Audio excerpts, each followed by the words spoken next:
महाराष्ट्र के नंदुरबार में पीएम मोदी ने रैली को किया संबोधित। कहा, हमने केवल पक्का घर नहीं दिया, बिजली पानी गैस कनेक्शन भी दिया। महाराष्ट्र के गांव में पहुंचा पानी। पीएम मोदी का आरक्षण को लेकर कांग्रेस पर अटैक। कहा, देश में कर्नाटक मॉडल लागू करना चाह रही है कांग्रेस, पर मोदी देश में धर्म आधारित आरक्षण लागू नहीं होने देंगे। पीएम मोदी बोले, वंचितों के अधिकार का मोदी चौकीदार। कांग्रेस एसटी एससी ओबीसी आरक्षण का करना चाह रही बंटवारा। नंदुरबार रैली में पीएम मोदी ने कांग्रेस को दी चुनौती। कहा, कांग्रेस लिख कर दे, एससी एसटी ओबीसी का आरक्षण मुसलमानों को नहीं बांटेगी। कांग्रेस की चुप्पी बता रही इनका हिडन एजेंडा। सैम पित्रोदा के बयान के बाद कांग्रेस नेता मणिशंकर अय्यर का विवादित बयान। कहा, भारत को पाकिस्तान का करना चाहिए सम्मान, क्योंकि पाकिस्तान के पास है परमाणु बम। पूर्व केंद्रीय मंत्री मणिशंकर अय्यर बोले, मस्कुलर नीति दिखाने वाले भारत को नहीं भूलना चाहिए। अगर पाकिस्तान को सम्मान नहीं दिया तो वो परमाणु बम इस्तेमाल करने को सोचेंगे। मणिशंकर के बयान पर बीजेपी की प्रेस कॉन्फ्रेंस। कहा, मणिशंकर अय्यर हो या सैम पित्रोदा, इनके बयानों से कांग्रेस की विचारधारा और नीतियां साफ हुई। मणिशंकर के बयान पर बोले केंद्रीय मंत्री अनुराग ठाकुर, कांग्रेस के नेताओं का दिल पाकिस्तान में, पाकिस्तान का मुंहतोड़ जवाब कैसे देना है ये भारत जानता है। मणिशंकर अय्यर के बयान पर बोले केंद्रीय मंत्री अश्विनी वैष्णव, कांग्रेस ने देश की सुरक्षा से हमेशा समझौता किया, बीजेपी ने हमेशा राष्ट्रहित को सर्वोपरि रखा। मणिशंकर अय्यर के बयान पर बोले गिरिराज सिंह, कांग्रेस पाकिस्तान की भाषा बोलती है, कांग्रेस को ये दोहरी नीति छोड़नी चाहिए। आज भारत बहुत ही ताकतवर है। मणिशंकर अय्यर के बयान पर बोले रविकिशन, उन्हें अपना दिमागी इलाज कराना चाहिए। ये कांग्रेस वाला भारत नहीं, ये मोदी वाला भारत है जो बहुत मजबूत है।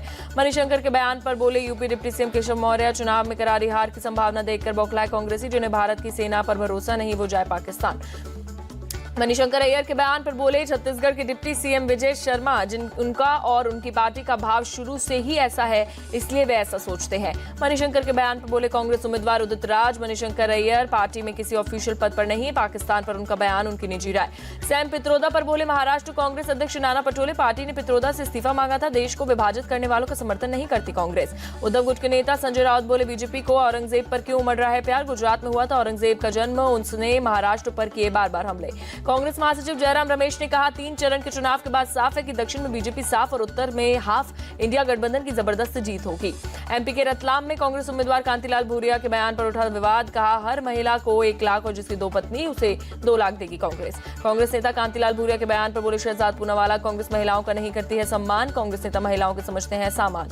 कन्नौज से बीजेपी प्रत्याशी सुब्रत पाठक ने चुनाव आयोग को लिखी चिट्ठी। लिखा, मुस्लिम इलाकों में देखे गए संदिग्ध लोग चुनाव को प्रभावित करने की हो रही कोशिश। कन्नौज में राहुल गांधी और अखिलेश की रैली पर बोले स्वतंत्र देव सिंह, यूपी की जनता ने कांग्रेस और सपा से नकार दिया, उनके रोड शो में कोई नहीं आएगा। हैदराबाद में बोले एआईएमएम चीफ असदुद्दीन ओवैसी, न नरेंद्र मोदी, न 300 सांसदों की आवाज, ना ही आरएसएस की ताकत, मेरी आवाज को कोई नहीं दबा पाएगा। ओवैसी का नवनीत राणा पर पलटवार। कहा, बीजेपी की एक मोहतरमा 15 सेकंड देने की कर रही थी बात। हैदराबाद में चुनाव हो रहे हैं या कोई जंग लड़ी जा रही है। तेजस्वी यादव ने चिराग पासवान को बताया नादान। कहा, चिराग को आरक्षण के बारे में जानकारी नहीं, चिराग नादान है, मोदी के रहते आरक्षण लोकतंत्र संविधान पर खतरा। तेजस्वी यादव बोले पीएम मोदी ने रामविलास पासवान घर खाली करवाया, मूर्ति को फिकवाया, चाचा भतीजे की लड़ाई करवा करके पार्टी तोड़ी, इसके बावजूद मोदी के साथ है चिराग। तेजस्वी यादव के बयान पर बोले जेडीयू नेता केसी त्यागी, आरजेडी के शासनकाल में ही खत्म हुई सबसे ज्यादा नौकरियां, बिहारियों का पलायन भी सबसे ज्यादा हुआ। चंडीगढ़ में हरियाणा सीएम सैनी ने किया रोड शो। चंडीगढ़ से बीजेपी प्रत्याशी संजय टंडन भी साथ, बड़ी संख्या में लोगों ने लिया हिस्सा। हरियाणा के सीएम नायब सिंह सैनी का कांग्रेस पर पलटवार। कहा, कांग्रेस से लोगों को भ्रमित करने में जुटी, कांग्रेस काल में करप्शन घोटालों से ध्यान हटाने की कोशिश में हुड्डा। खुद को गद्दार कहे जाने पर बोले सीएम शिंदे, ये भाषा उद्धव के नेताओं की, उन लोगों ने 2019 में बाला साहेब की विचारधारा बेच दी, अपने दोस्तों और महाराष्ट्र के लोगों को दिया धोखा। ईडी पर आम आदमी पार्टी का जोरदार अटैक। दिल्ली के मंत्री सौरभ भारद्वाज बोले ईडी और केंद्र सरकार का दोहरा मापदंड, केजरीवाल के खिलाफ 2 साल में नहीं मिला सबूत। पूर्व मंत्री दिलीप की सजा पर रोक लगाई गई। दिलीप रे बीजेपी के टिकट पर लड़ रहे हैं चुनाव, दिल्ली सरकार के मंत्री सौरभ भारद्वाज ने दिया हवाला। आप नेता सौरभ भारद्वाज का केंद्र सरकार पर निशाना। बोले 10 साल में कामकाज का हिसाब दे सरकार, देश में महंगाई चरम पर पहुंची। केजरीवाल की जमानत को लेकर सुप्रीम कोर्ट में ईडी के जवाब पर बोले कपिल सिब्बल, ईडी मामले में पूरी तरीके से राजनीति कर रही है। ओडिशा की रैली में बोले असम के सीएम हेमंत, कांग्रेस राम मंदिर की जगह फिर ना बना पाए बाबरी मस्जिद, इसलिए बीजेपी को चाहिए 400 सीटें। गोरखपुर से बीजेपी प्रत्याशी रविकिशन ने नामांकन दाखिल किया, कई नेता रहे मौजूद। सपा की काजल निषाद से मुकाबला। नामांकन से पहले गोरखनाथ मंदिर में रविकिशन पत्नी के साथ मंदिर में किया दर्शन पूजन। गोरखपुर में एसपी कैंडिडेट काजल निषाद से मुकाबला। गाजीपुर में बीजेपी प्रत्याशी पारसनाथ राय ने किया नामांकन, उत्तराखंड के सीएम धामी रहे मौजूद। समाजवादी पार्टी के अफजाल अंसारी से मुकाबला। नामांकन से पहले मंदिर पहुंचे यूपी कांग्रेस चीफ अजय राय, भगवान गणेश की पूजा कर लिया आशीर्वाद। वाराणसी से कांग्रेस प्रत्याशी अजय राय। गोड्डा से बीजेपी प्रत्याशी निशिकांत दुबे नामांकन से पहले देवघर में वैद्यनाथ मंदिर पहुंचे, दर्शन कर आशीर्वाद लिया। कांग्रेस के प्रदीप यादव से मुकाबला। बंगाल के बर्धमान दुर्गापुर में बीजेपी सांसद दिलीप घोष का विरोध प्रचार के दौरान कुछ लोगों ने लगाए गो बैक के नारे। टीएमसी के विरोध पर बोले बीजेपी सांसद दिलीप घोष, टीएमसी के पास ना लोग हैं ना उम्मीदवार, हताशा के कारण वो लोग कर रहे हैं नारेबाजी। कोलकाता में त्रिपुरा सीएम मानिक साहा ने किया प्रचार। कोलकाता उत्तर से बीजेपी प्रत्याशी तापस रॉय ने नामांकन रैली में हुए शामिल। मनेर में मीसा भारती का रोड शो। पिंजरे में बंद डांसर्स ने किया डांस, हाथी ने पहनाया मीसा भारती को माला।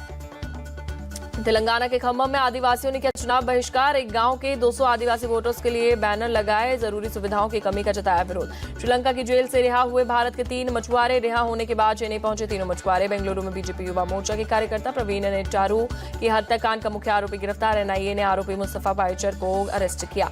इंडियन कोस्ट गार्ड और हिंडाल्को इंडस्ट्रीज के बीच हुआ समझौता। समुद्री ग्रेड एल्यूमीनियम के उत्पादन और आपूर्ति को लेकर समझौता।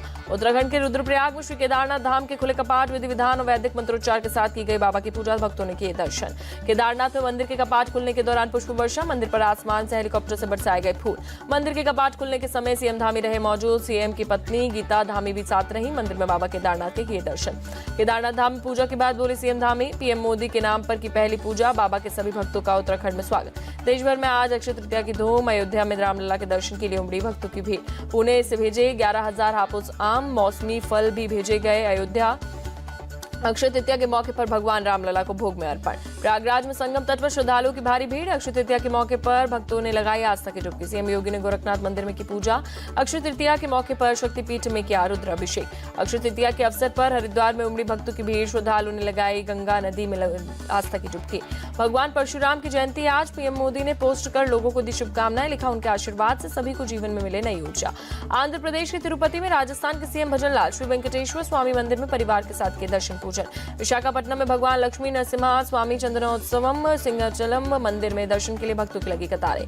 जम्मू कश्मीर पुलिस को बड़ी सफलता। बारामूला में 50 करोड़ रुपए के नार्को मॉड्यूल का भंडाफोड़ किया। नरेंद्र दाभोलकर मर्डर केस में 2 शूटर्स को उम्र कैद। 3 आरोपियों को पुणे की अदालत से किया बरी। गाजियाबाद के साहिबाबाद में पुलिस मुठभेड़। दिल्ली के रहने वाले बदमाश दक्ष को पुलिस ने किया ढेर। मुठभेड़ में एक दारोगा भी घायल। महाराष्ट्र में मुंबई पुणे एक्सप्रेसवे पर दर्दनाक हादसा। ब्रेक फेल होने पर ट्रक ने 2 गाड़ियों को मारी टक्कर। हादसे में 3 लोगों की मौत, 8 घायल। पालघर में नशे की हालत में हंगामा और पुलिसकर्मियों से गाली गलौज करने हुए 3 लड़कियों का वीडियो वायरल। पुलिस ने गिरफ्तार कर कोर्ट में पेश किया। कोर्ट ने 1 दिन की पुलिस हिरासत में भेजा। भोपाल के पंतनगर इलाके में कैलाश खत्री नाम के शख्स के घर से भारी मात्रा में कैश बरामद। शख्स ने मनी एक्सचेंज का कारोबार करने का दावा किया। अमेरिकी राष्ट्रपति जो बाइडेन की चेतावनी पर इजरायली पीएम बेंजामिन नेतन्याहू का बयान, अगर हमें अकेले खड़ा होना पड़े तो हम अकेले खड़े होंगे।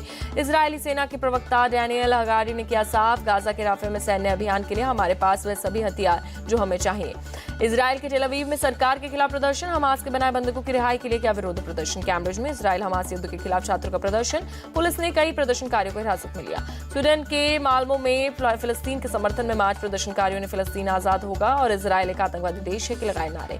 एम्स्टर्डम में सड़कों पर उतरे हजारों की संख्या में छात्र। फिलिस्तीन के समर्थन में किया विरोध प्रदर्शन। प्रदर्शनकारी छात्र और पुलिस के बीच हुई झड़प। सेंट्रल गाजा में इजरायल के खिलाफ फिलिस्तीनी बच्चों का प्रदर्शन। हमले के चलते स्कूल जाने में ही हो रही है परेशानी के खिलाफ प्रदर्शन।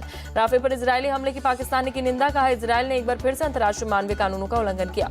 पाकिस्तान के बलूचिस्तान में 7 लोगों की हत्या। पुलिस के मुताबिक अज्ञात हमलावरों ने मारी गोली मारकर हत्या की। रूस के बेलग्रोद शहर पर हवाई हमला। 1 बच्चे सहित कम से कम 11 लोग हुए जख्मी। रूस का यूक्रेन के 2 शहरों पर कब्जे का दावा। यूक्रेन ने भी रूस के एयर डिफेंस सिस्टम को मार गिराने का दावा किया। रूस के राष्ट्रपति पुतिन ने क्यूबा, लाओस और गिनी बिसाऊ के राष्ट्रपति से मॉस्को में मुलाकात की। कई मुद्दों पर हुई चर्चा। यूक्रेन के राष्ट्रपति जेलेंस्की ने स्टेट गार्ड के चीफ को किया बाहर। जेलेंस्की की हत्या का साजिश पकड़े जाने पर 2 स्टेट गार्ड्स खुलासे के बाद जेलेंस्की ने लिया एक्शन।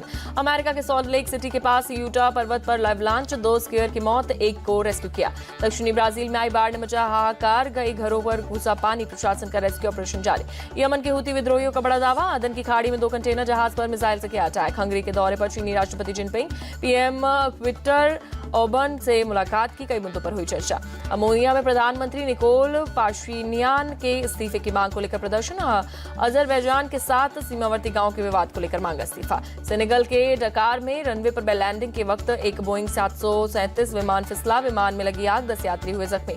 अफ्रीकी देश चाद में राष्ट्रपति चुनाव में नतीजे घोषित। मोहम्मद डेबी इटनो बने नए राष्ट्रपति। समर्थकों ने सड़कों पर उतरकर मनाया जश्न।